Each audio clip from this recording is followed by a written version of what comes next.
Magaling na mekaniko pero grabe ang attitude problem. Magaling na mekaniko pero napakayabang pagdating sa mga customer at kahit na sa'yo mismo na shop owner ay masyadong mayabang ang dating. May nag-apply sa'yo na isa namang mekaniko, baguhan pa lang, aminadong hindi pa magaling, tamang basic lang ang alam. Tatanggapin mo ba? O tatanggapin mo yung magaling, napakagaling na mekaniko kahit na siya ay may attitude problem?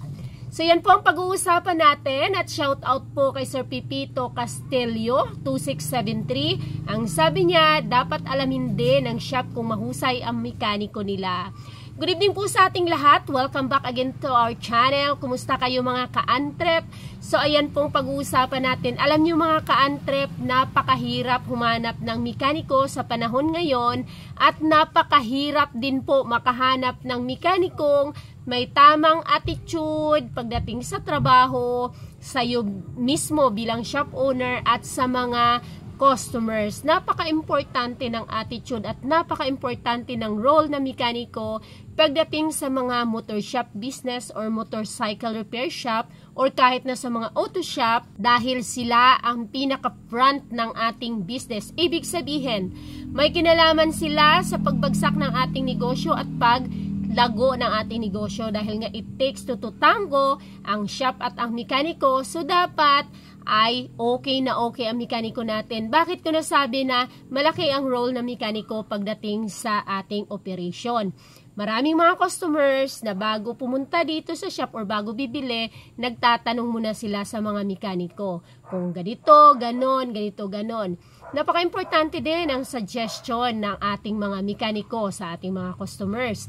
Pero paano nga ba makapag-suggest na maganda ang ating mekaniko kung siya mismo ay ubod ng yabang at ayaw na ngang lumapit sa kanya ng mga customers mismo kahit na magtanong lang? Ang mga mekaniko ay nasa labas ng ating shop, ng ating tindahan. So mas madalas sila yung una makasalamuhan ng customer kaysa sa atin.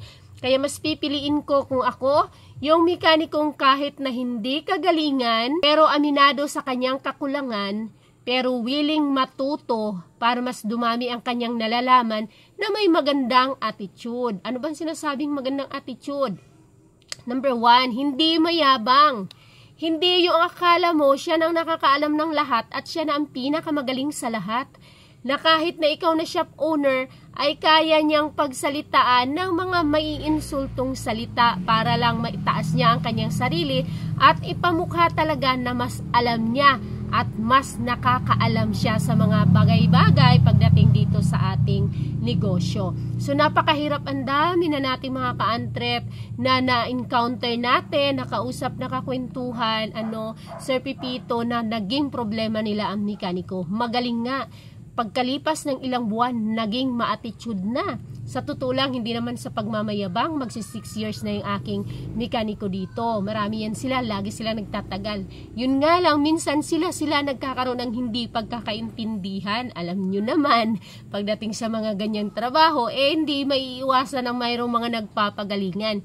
Kaya may umaalis. Pero pagdating sa amin, as shop owner, ay wala kaming masamang tinapay na ipinapakita sa kanila. So magaling yung aking mga mekaniko at maganda rin ang kanilang attitude towards our customers. Palagi ko silang nire-remind na huwag titingnan ang tao kahit sino pa siya sa panlabas na kaanyuan, sa sa pormahan, sa motor na dinadala, sa motor na ginagamit dahil lahat sila pantay-pantay na mga customers. Actually, mas tinitreat ko talaga ng maayos at pinapalawa ko yung aking pangunawa pagdating sa mga ganong klaseng customers. Kasi nga, marami sila. Sila yung marami, sila yung masa. At once na may isa kang masa, kumbaga tingnan natin sa lipunan ay mababa lang, at sila ay hindi nakaramdam ng pang-iinsulto, sila ay nakaramdam ng komportable na magtanong sa'yo kung ano yung hindi nila alam at kung ano yung dapat nilang gawin. Sila yung mas marami, kaya pag nag-recommend sila at na word of mouth, kumbaga na advertisement na doon sa ganito kasi okay, doon sa ganito kasi maganda yung yung magaling yung mekaniko nila, yung may-ari, at the same time hindi ka pagmumukhaing tanga. Ganon po, kasi sa totoo lang naging problema yan ng lahat ng motor shop owner, yung mga mekanikong ma-attitude. Hindi naman sa kung ano pa man. May nag-a-apply dito sa akin. Paulit-ulit nang ina-apply, pero alam ko na ang kanyang attitude doon sa kanyang pinanggalingang mga shop. Actually, nakailang shop na siya. So, kahit anong pakiusap niya na kahit na extra lang siya, or kahit na kung wala lang yung mekaniko, like linggo, ay papasok siya, hindi ko siya binibigyan ng chance talaga. Dahil kilala ko na ang ugali niya. So, makakadama yon sa mga customers at makakadama yon sa image ng shop. At ikaw din, ikaw na shop owner, pag hindi ka kasi ganun, hindi mo makakasundo yung ganung klaseng tao. Kahit na magaling pa siya. So, mas pipiliin ko pa rin kung ako, yung hindi kagalingan, kahit na basic pa lang ang alam, pero aminado siya na yun lang ang alam niya. Hindi yung nagmamagaling. Hindi yung magaling na nga, pero mas nagmamagaling pa para lang ipamukha talaga sa lahat na mas magaling siya compare sa iba or compare doon sa mga kasabayan or sa mga customers. Marami kasing ganyan, yung mga mekanikong malaki na ang ulo. Hindi lang sila nagyayabang sa mga customers, mga nagyayabang din sa mga shop owners, sa mga boss kumbaga nila. May kakilala ako, mekaniko, kaya naging down din talaga siya sa akin at red flag. Kasi nga, siya na mismo, hindi niya pa alam that time na ako pala ang shop owner nito. So, sinasabi niya dun sa pinanggalingan niyang shop, siya naman lahat ang nakakaalam. Wala naman daw alam yung kanyang boss, yung kanyang amo doon. So, all in all, pinapalabas niya na hindi makapag-business or makapag-operate yung business, yung shop na pinanggalingan niya, kung wala siya to think na nag-apply lang siya doon. Existing na yung shop, nag-apply lang siya nung may shop na.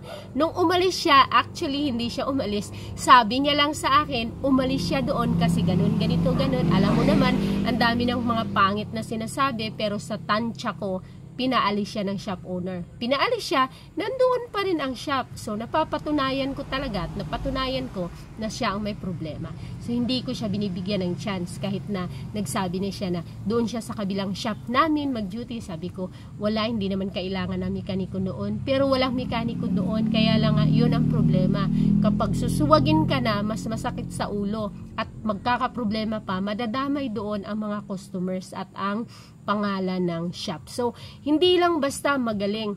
Meron din namang magaling pero humble din. So, yun yung sa amin dito. Magaling at humble. Pero kung papipiliin ka magaling pero may attitude, red flag yun. So, mas mabuti na ang hindi kagalingan, hindi magaling, basta green flag yung kanyang attitude. Number 1 doon yung pakikitungo sa customers.